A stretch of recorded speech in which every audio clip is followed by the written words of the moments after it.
Hi అండి. అందరికీ నమస్కారం. Welcome to my channel. ఈ వీడియోలో ఏపీ క్యాబినెట్ సమావేశంలో తీసుకున్న 5 కీలక నిర్ణయాలు ఇవే. దీనికి సంబంధించిన పూర్తి వివరాలైతే వీడియోలో తెలుసుకుందాము. వీడియో అయితే ఎక్కడే గాని స్కిప్ చేయకుండా ఎండ్ వరకు చూసేయండి. అప్పుడే ఇన్ఫర్మేషన్ పూర్తిగా అర్థమవుతుంది.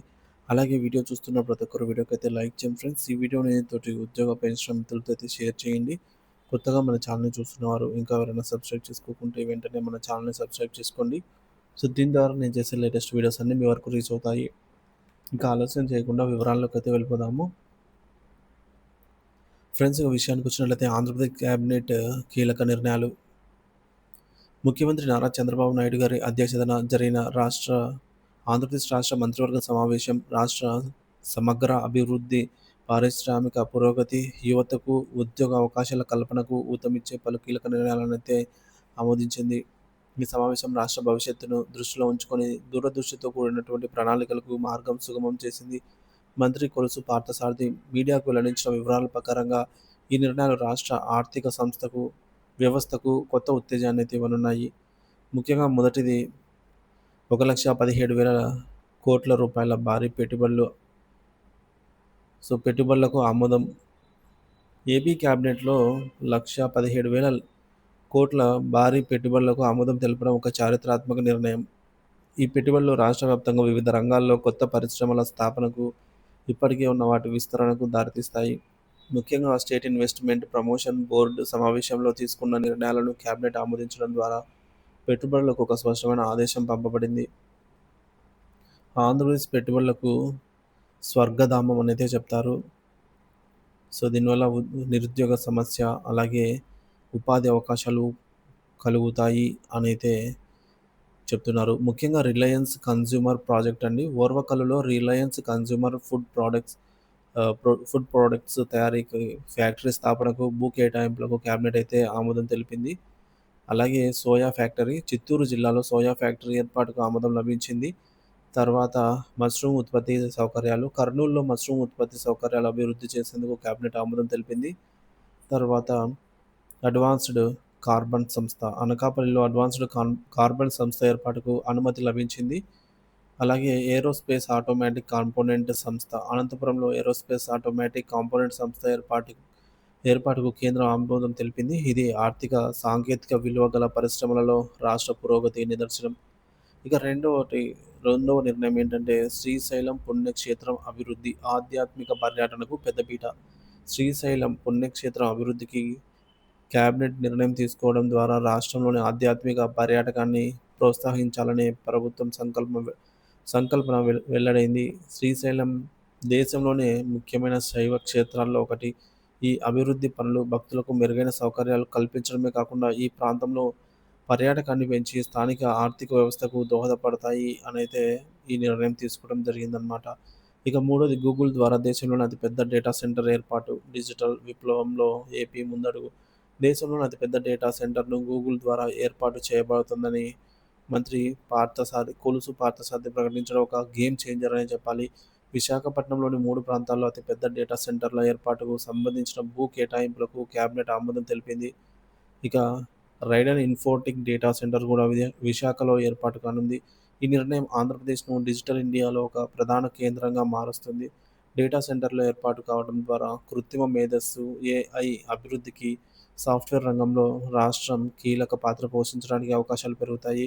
ఇది భవిష్యత్తులో మరికొన్ని డేటా సెంటర్లు రాష్ట్రానికి రావడానికి మార్గం సుగమం చేస్తుంది. తద్వారా వేలాది ఐటీ ఉద్యోగాలైతే సృష్టించబడతాయి.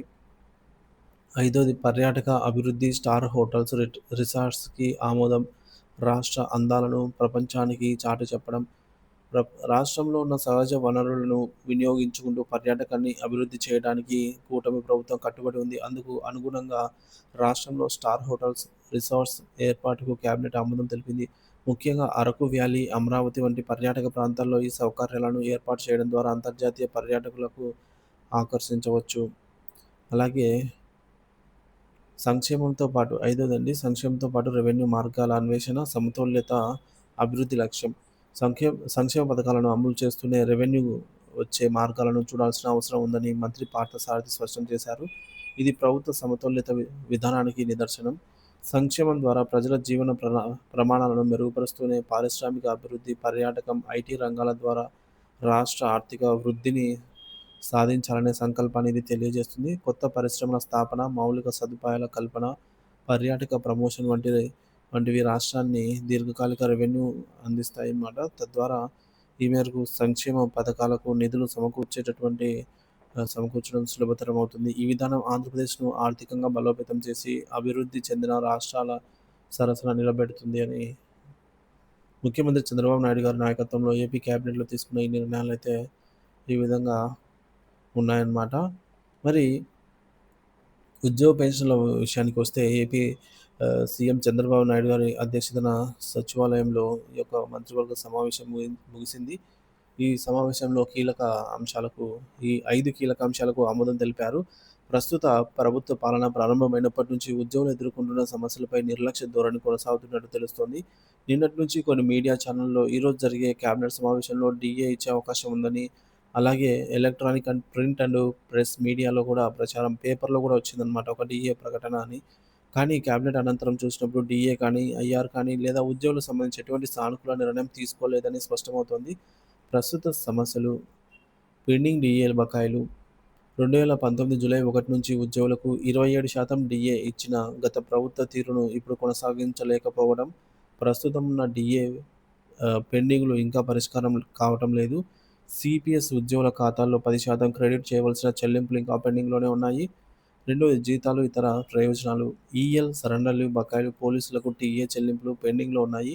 సచివాలయం మరియు హెచ్ఓడి ఉద్యోగులకు ఇళ్ల స్థలాలు ఇవ్వాలనే ప్రక్రియలో కూడా పురోగతి లేదు. ఇక మూడోది ప్రారంభించిన పీఆర్సీ ప్రక్రియ. గత ప్రభుత్వం నియమించిన పీఆర్సీ కమిషన్ రిజైన్ చేయడం, కొత్త పీఆర్సీ కమిషన్ నియమించడంలో ఆలస్యం, ఉద్యోగులపై వివక్ష, అడిషనల్ సెక్రటరీ స్థాయి అధికారులు మరియు సీనియర్ ఉద్యోగులకు నిర్దిష్టమైన పోస్టింగ్‌లు ఇవ్వకపోవడం, కొందరి ప్రమోషన్‌లను అర్హత ఉన్నప్పటికీ ఆపడము. ఇక ఐదోది పెండింగ్ బకాయిల చెల్లింపులు.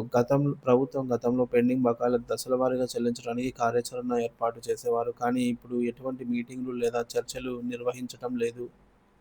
ఉద్యోగుల డిమాండ్లు. మొదటిది ఐఆర్. ఉద్యోగులకు ఐఆర్ ప్రకటించాలని కోరుతున్నారు. రెండవది పెండింగ్ బకాయిల చెల్లింపు. డీఏ బకాయిలు, ఈఎల్ సరెండర్ లీవ్ బకాయిలు త్వరితగతిన చెల్లించాలని ప్రభుత్వాన్ని కోరుతున్నారు. సిపిఎస్ నిధులు ఉద్యోగుల ఖాతాల్లో జమ చేయాలని డిమాండ్ చేస్తున్నారు. మూడోది సానుకూల నిర్ణయాలు. పీఆర్సీ కమిషన్ ప్రక్రియను వేగంగా ప్రారంభించి అమలు చేయడం, సీనియర్ అధికారులకు వెంటనే పోస్టింగ్‌లు అందించడంతో పాటు అర్హత ఉన్నవారికి ప్రమోషన్‌లు ఇవ్వటం. అలాగే నాలుగోది పదవీ భద్రత. ఉద్యోగులను కావాలని వేధించే చర్యలను నివారించాలి. సచివాలయ ఉద్యోగులకు ఇళ్ల స్థలాలు సమస్యలపై స్పష్టత ఇవ్వాలి. ముఖ్యమంత్రికి విజ్ఞప్తి. సానుకూల నిర్ణయాలు తీసుకొని ఉద్యోగుల నమ్మకాన్ని నిలబెట్టాలి. ప్రతి పండుగకు ఎదురుచూస్తున్న ఉద్యోగుల ఆశలను నిలబెట్టే చర్యలు తీసుకోవాలి. ప్రజా శ్రేయస్సుకు సంబంధించిన నిర్ణయాల్లో ఆలస్యం తగ్గించడానికి ప్రభుత్వం ఉద్యోగుల సమస్యలపై వెంటనే స్పందించాలని అయితే కోరుచూ ఉన్నారు.